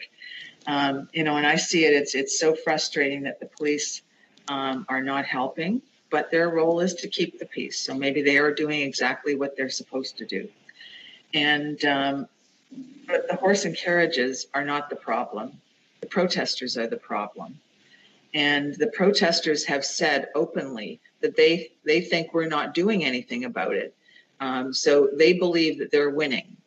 And I'm wondering if there's, and maybe this is for another day because it's late, but maybe there's another approach that we can take that where we say, no, we're going to support the business community, we're going to support our visitors, and we're going to support the Sentinels, and we're going to allow this business to continue and find some way of going after the protesters. I don't have the answers right now, but maybe it's a discussion for another day, because I think we can't, maybe like Claire said, we have to accept that this is sort of a new situation that may not go away easily. You think they'd get tired of it, but after 3 years, obviously not. What's particularly interesting to me is when Councillor Sharapita makes the statement, the problem isn't the carriages, the problem is the protesters. This statement is very obviously, to me, a populist appeal to a very particular base of Niagara-on-the-Lake locals who regularly demonstrate disdain and frustration towards those who protest horse carriages. And I think she's doing this as a way to garner their support, even though she doesn't offer any solutions to her base. She makes empty suggestions on how to further deal with the protesters, even despite the mayor, Councillor Waynes, and Councillor O'Connor working behind the scenes for weeks on how to deal with the protesters. What more does Councillor Sharapita have to offer here? I don't know, and I don't think she knows. I also can't help but notice how very convenient it is for her to state with confidence that protesters are indeed the problem when she herself has never once attended one of our demonstrations and thereby can't truthfully make a judgment call on our conduct, which is most often, once again, standing there quietly, holding signs and engaging with passerbys who are interested in discussion about the issues. And then we occasionally do some speak outs on the carriage industry and chants, again, all legal and within our rights. So no, Councillor Sharapita, the protesters are not the problem. In fact, the carriages are the problem because all interactions with the carriages have been the carriage drivers or members of Locals for Carriages or their supporters approaching us, getting in our space, and ultimately engaging in some harassment of the activists. We as activists have never harassed anyone, but I suppose it is easy for you to just smear protesters rather than engage with the real ethical issues of horse carriages. Nice work. And I think it's worth pointing out here how wonderful and fantastic it must be to be a person who benefits from so much privilege that she doesn't even have to concern herself with oppression. She doesn't care that these horses are oppressed and exploited. She doesn't care that she is actively trying to oppress protesters. And I would even call her the most fascist among the council. She is the most diligent and most dedicated to oppressing protesters. And it must be nice to just live your life in this bubble where you've never been oppressed, and so you don't have to care about oppressing others. And I'd actually like to add a couple of things here about Councillor Sharapita specifically, and some of her comments throughout this meeting. At one point, she says that the protesters think they're winning, and I'll quote here, "What approach can we take to say that we're going to support the Sentinels and that we're going to allow this business to continue?" And this is wrong on so many levels. First of all, Councillor Sharapita is making this extremely personal. She's making it personal vis-a-vis the protesters, where she feels that we feel we're winning, and so she wants to take us down a peg. She wants a personal attack on protesters to make them feel worse about the progress that they're making. And that is, in addition to being immature and unprofessional, it's very personal, and it shouldn't be personal. This is government we're talking about. It shouldn't be personal. And for us, it's not about winning, because when we win this, when this is banned, it's not going to be our win. It's going to be the horses that win. And how can she oppose that? How can she want these horses to continue to suffer? And the second thing that she does here is she makes it very personal in terms of the Sentinel business as well. So she specifically names the Sentinels. She doesn't say, how can we support the carriage industry? How can we support the carriage businesses? She says, how can we make it known that we support the Sentinels? And that really exposes her as just another one of Laura Sentinel's lackeys, which we have seen so many times council being. This is commonplace for them, that they just yield and bend in every direction to Laura Sentinel. They're deeply embedded in her pockets, and Councillor Sharapita is the worst among them.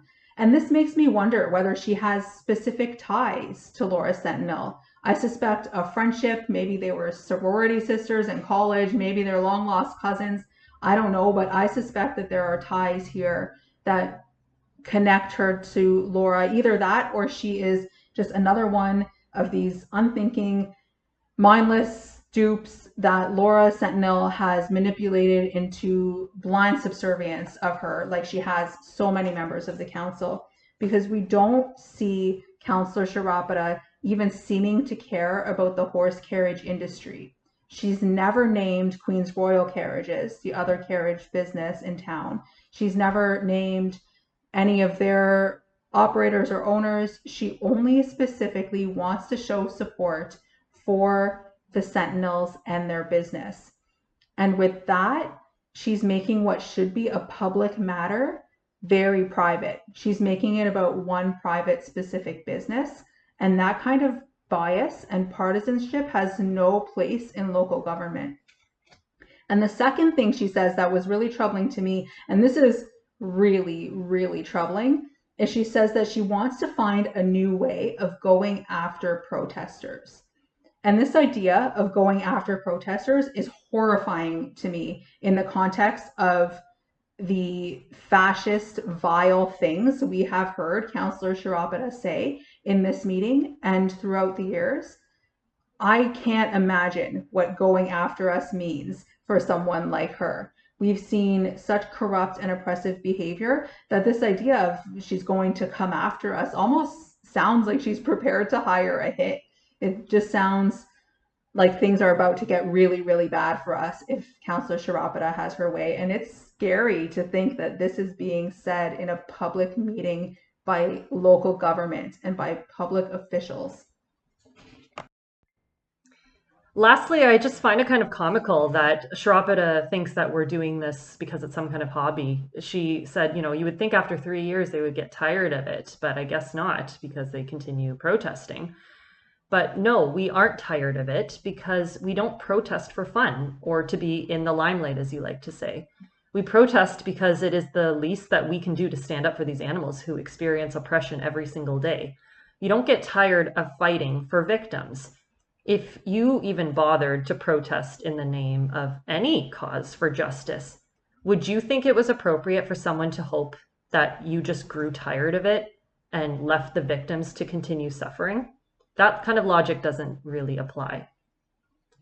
Not to mention, like, you know, not only if you protested any system of oppression, but if you were the victim of one of these systems of oppression, you know, we'd be here for you too. And I think that that's lost on the council, because they are all such privileged individuals that they can't put themselves in the position of the victim, and therefore can't extend any understanding to the protesters. But I would actually say, to that point, from my perspective, I am tired of this. Yes, we do grow tired of this for some of us. it is exhausting to be out there every week, sometimes twice a week, having to fight the same battle against this vile industry. But that doesn't mean we stop. I don't stop because I'm tired. I continue because I'm a voice for these voiceless animals, and being tired is not going to stop me from being that voice. So to sum up, for me, it was very obvious that Councillor Sharapita has made some very problematic statements that is worthy of critique. But what for you was some of the other blunderous moments of this meeting? For me, the biggest blunder or biggest faux pas in this meeting has to be when the council begins specifically naming protesters, to put them on this list and talking about identifying them and creating profiles on them. So take a look at this clip. Our bylaw officers can't get their identification.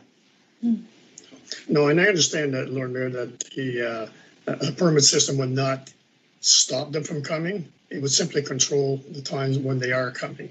And like I said, there are some cases in Canada that some cities and towns that do have them. All I'm suggesting is that we explore the possibility. But okay, all right. I don't want to go around. No, I agree with you. I don't want to go around in circles. But number one, you can't force anybody to get a permit to walk on the sidewalk. And number two, we have a permit system that they have to tell us 7 days in advance or more, and we can restrict the hours and everything else. They don't apply. They don't, like, they should apply, but they don't apply. So when they get there, they're violating our bylaw. Yeah, let's charge them. I'm sorry? Let's charge them for violating the bylaw. Well, we can't, because we can't get their name. You need their name to charge. I get you. We know who they are, though. We know who they are, though, don't we? Yeah. I don't know. Who do you know? I don't know. I have no idea. There's one name I know, Adam Sturr, and that's it, because I met him once, but a couple of years ago. Yeah. I'm sorry. Isn't there a Jason King? Like there's. Do you know what he looks like? I don't know what he looks like. Yeah, I know what he looks like, yes. So do you want to go with the bylaw officer to point him out? I think we might be able to. You know what? Maybe there's something about putting together profiles of the ones that we do know. We could get some help. Folks, we're trying to fix something. Perhaps, if I may, Lord Mayor. Yeah, go ahead, Councillor Bisbach. I think we're getting way off in a public forum, naming names and saying we should do this, we should do that. I caution all of us that we perhaps, and Councillor Cameron made this comment, perhaps we've had this good discussion. We need to take this away and bring it forward again, maybe at the next committee of the whole, and just keep talking it through. So in that clip, we saw Mayor Betty DeCero identify Adam Sturr and say, I know Adam Sturr. And we saw Councillor Sharapita so proudly and boastfully exclaim, I know Jason King and I can identify him. And then she goes on to say, perhaps we should be making profiles, forming profiles of the protesters who we know. And this is wild. This part of the conversation is really disgusting, really unprofessional, and really shameful. If you didn't think that town council sounded like some kind of mafia before hearing this, you definitely get a mob vibe from these kinds of comments, from this part of the conversation. Sharapita is so proud of herself to have had this idea, but the idea itself is egregious. So I'm going to look into what legal recourse we have about this, because this is a serious, serious problem. What the council doesn't understand is that naming us first and last name in this way is tantamount to putting our names on a public hit list. And this just shows how much the council don't understand who is truly the problem in Niagara-on-the-Lake, because we are victims in that town. We are subject to every manner of violence and threat you can imagine. We are followed to our vehicles and have our vehicles blocked in by other vehicles. We have been chased home. We are threatened. Our friends, family, and companion animals are threatened. And now in this part of the meeting, we see local government giving these criminals who do this to us in Niagara-on-the-Lake the information with which they can do it. And that is a huge problem, and we're not going to let that slide. So when Councillor Sharapita says about planning to create profiles, I think that is the worst of this meeting. And she says that she's going to get help with it. And this begs the question, help from whom? Because we know that locals in Niagara-on-the-Lake are already doxing and stalking and harassing activists. We know that they're already using dubious, unethical, and criminal methods of acquiring our private information. And is Sharapita saying that she is prepared to get into bed with those criminals, that she's prepared to profit from that criminal endeavor of having doxed us and found out our personal information so that she can create these profiles? Or is she saying she's going to engage in that sleazy criminal conduct herself? And if the town would be prepared to conduct itself in this way and to sort of get into bed with violent and criminal locals like this, this is beyond corrupt. This is public officials should not be participating in or benefiting from doxing or stalking activists or any other illegal activity, directly or indirectly. And this idea of creating profiles and getting help to do it is very scary and very, very problematic. And I find it interesting that they seem, as you said, to so boastfully claim that they know two activists, namely Adam Sturr and Jason King.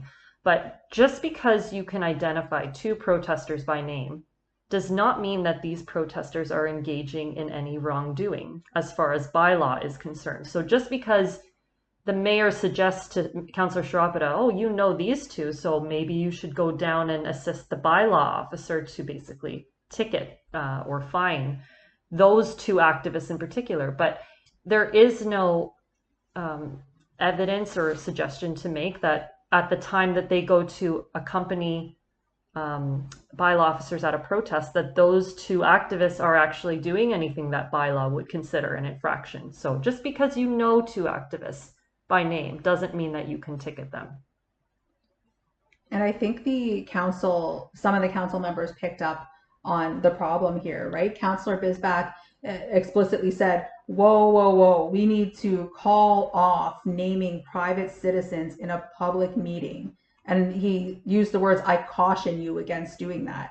So that's powerful. And the whole time they're forming this hit list, you see Councillor Cameron going, don't do it, you know, just shaking her head with this face of like, this isn't how a public meeting needs to go. So I think they know how bad this was, and I personally don't intend to let it lie. So I'll be speaking with colleagues and lawyers and legal experts to figure out what our recourse is for having been named in this way in a public meeting.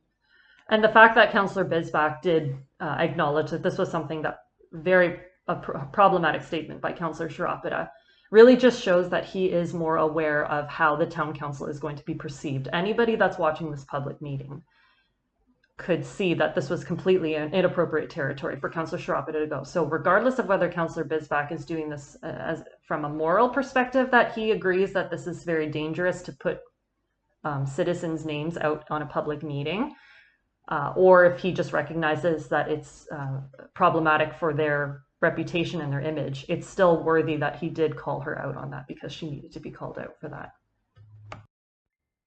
So now that we've reached the end of this very long meeting, I think we're going to take this opportunity to just do a wrap up and state our biggest takeaways from this meeting and from the council in general. So what was it for you that really stood out as particularly distressing, or something that you think the viewers should consider going forward? The biggest takeaway for me that comes out of this meeting, and what becomes so glaringly obvious when you watch this meeting, is the fact that the town council, in fact, have no idea whatsoever what is going on in downtown Niagara-on-the-Lake. They do not understand this situation, and that's evidenced by the fact that they don't understand their own bylaws or how their bylaw officers are conducting themselves downtown. You know, they say we're, you know, bylaws circle and circle and circle and harass us a little bit in that way, I guess, while we're protesting, but they never communicate with us.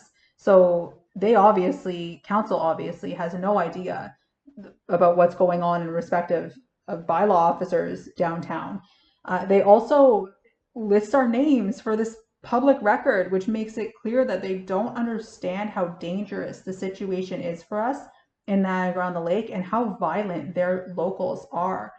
3 people have been arrested and charged this summer alone for attacking activists in some way.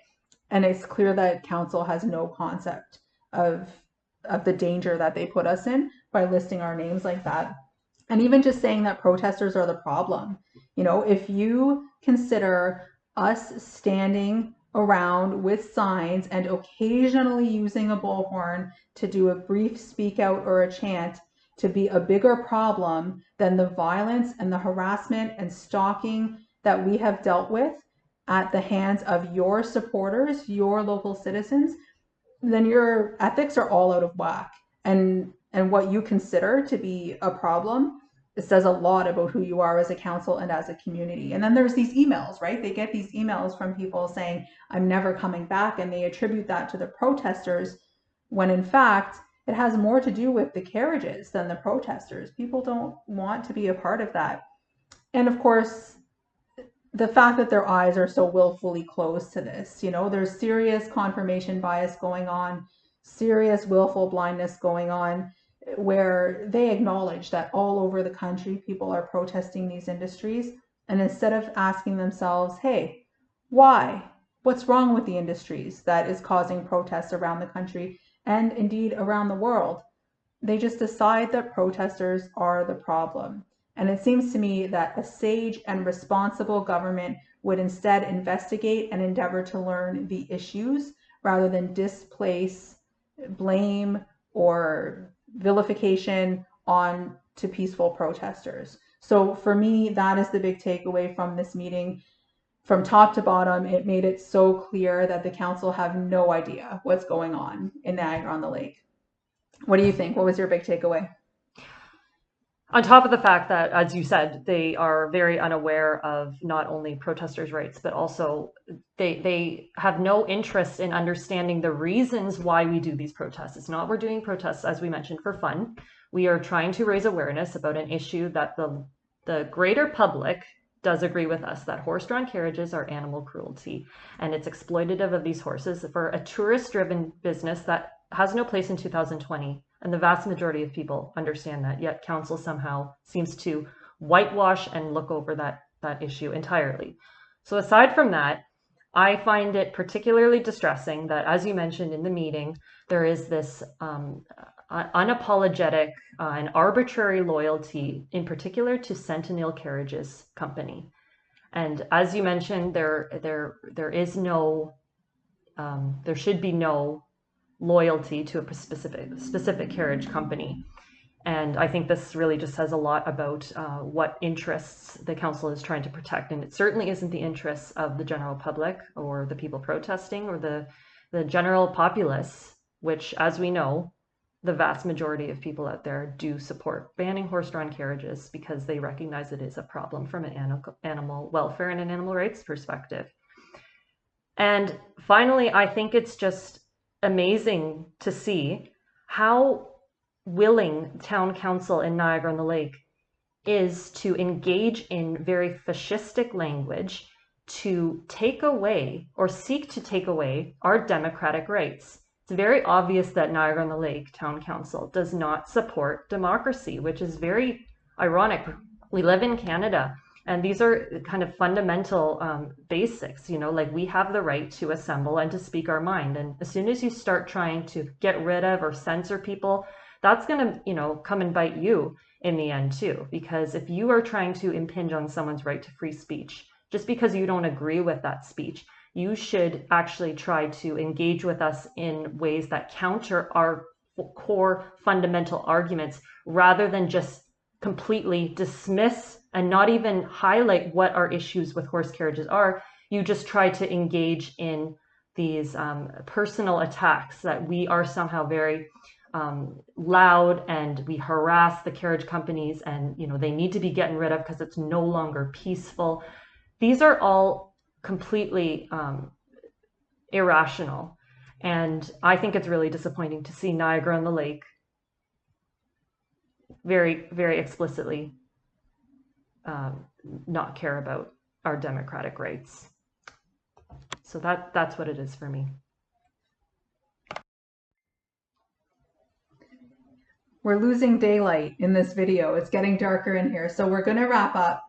Before we do, there's just a couple of general comments that we wanted to make about the council, things that we've witnessed over the years by attending council meetings, and especially now that the council meetings are done in the midst of this pandemic, digitally, it's very easy for us to follow when we're being spoken about by council. So we do. And so there's a couple of things that I think need to be made public and made clear about these meetings. And the first is that Betty DeSero, the mayor of Niagara-on-the-Lake, and seemingly all of the council members are on far too friendly terms with Laura Sentinel, who owns Sentinel Carriages in Niagara-on-the-Lake. Their bias is palpable, and if I'm being honest, it's quite corrupt. And we have several examples of that. For instance, I'll go through them here. We've got the mayor counsel Laura in a meeting not to address protesters. And I've spoken about this before in this video, where Laura had been invited once again, for as she has been countless times, to make her claims and her requests to the council in a council meeting. And the mayor stopped her before she began speaking and said, whatever you do, don't mention the protesters, because if you mention them, then we have to listen to them. And God forbid, wouldn't it be the worst thing to happen to Niagara-on-the-Lake if we were invited to speak our piece before council? We've also seen Councilwoman Sharapita say ridiculously fascist things, unbelievable things that in a democratic society you cannot even imagine local government would utter or even think about, let alone say out loud. For example, I'll quote her here. She said, "We have to find a way of really stopping them or giving them some spot they can go where they're not going to influence on people coming to visit or locals." And this is a profound violation of our Section 2B charter rights to freedom of expression, because what she doesn't seem to understand is that freedom of expression does not guarantee our freedom to express ourselves to a brick wall. It's not about being able, not only about being able to say what needs saying, it's about being able to be heard. And that portion of somewhere where they can't influence anyone, that is a profound violation of our Section 2B charter rights. And incidentally, it's also a violation of yours, because inherent to this freedom of expression right is not only my right to disseminate information, but your right to receive it. So you can make an informed and intelligent decision in a free market about what services and goods you're going to consume. And the fact that the council wants to deprive you of that right is fascist and on a level that does not belong in this country. So as an aside, I'll just say, if you are outraged by any of this, as you should be, if you're not outraged, you may not be paying attention. But if you are outraged, you should contact Betty DeSero and the Council of Niagara-on-the-Lake and demand that they ban horse-drawn carriages. Tell them, I see your fascism, I see your corruption, I will not look away, and I want a ban on horse-drawn carriages. You can also contact Jim Bradley of the Niagara Regional Council, as well as those council members, and make the same demand. So with that said, I'm curious, in light of all of the history with council over the years, whether there's anything in particular you would say to council, Liz. Is there one thing that you want to say to council right now? Well, I think it was just interesting, to say the least, that the council, time and again in this meeting on October 26th, mind you, they had a very long meeting. I think it was several hours that they met, and this was their last issue of the night. But they kept reverting back to, well, you've done all this research, we need to figure out, we need to regroup, and at a later date, we will make plans on how to further proceed. But I think it's fairly obvious at this point that there is no further way that they could do what they seek to do, which is to find ways to impinge on our rights to free speech in Niagara-on-the-Lake. So what more is there to discuss later? What is the need to continue this useless discussion at this point and investing, taxpayer dollars into resources, legal, looking into Crown prosecutors, Crown attorneys, and legal advice that, does cost public money? Let's stop this and stop wasting these resources and just accept that these protesters have the right to do what they're doing. And maybe we need to, at this point, really consider a discussion on a plan to implement ethical alternatives to horse-drawn carriages. And these exist all over the world. There are electric carriages, there are pedal carriages, pedal rickshaw carriages. There's no reason that we couldn't have the same historical aesthetic that is in line with the Niagara-on-the-Lake image, which doesn't involve animal abuse, animal exploitation, or animal cruelty. There is no need to have horse-drawn carriages in 2020. And we would be happy to have a discussion with you on how you can implement ethical alternatives. And as the other carriage company, which has been neglected in this meeting, Queen's Royal Carriage, run by Jeff Sentinel, he has openly expressed his willingness and openness to transition with the times and to move into an electric carriage. So I think we need to really take this opportunity to explore this avenue with real fervence, and we really need to acknowledge that we can't move backwards. Justice doesn't stop.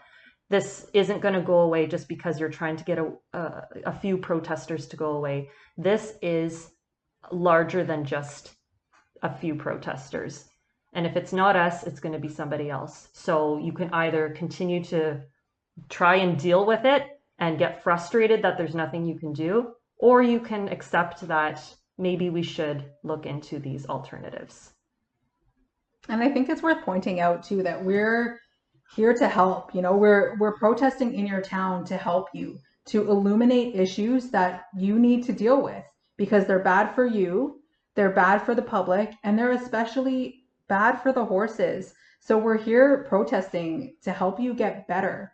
And there's other ways that we would help you too. I would love to help you draft a ban or make suggestions toward drafting a ban on horse-drawn carriages in Niagara-on-the-Lake and ultimately in the region.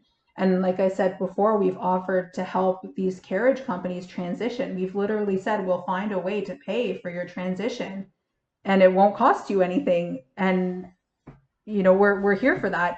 So we're just waiting for someone to take us up on it. We are not the ones who want this to be a continued conflict. All we want is justice for these horses. If these horses are legitimately rescued from slaughter, as the Sentinel company likes to proclaim again and again, then we would ask that you refrain from exploiting your horses in traffic, which is obviously putting them at serious risk of injury and exploiting their labor against their will, and let them live out on the farm. Let them reside in pastures. Give them stimulation and exercise and meet their needs, for food, water, and rest and shelter.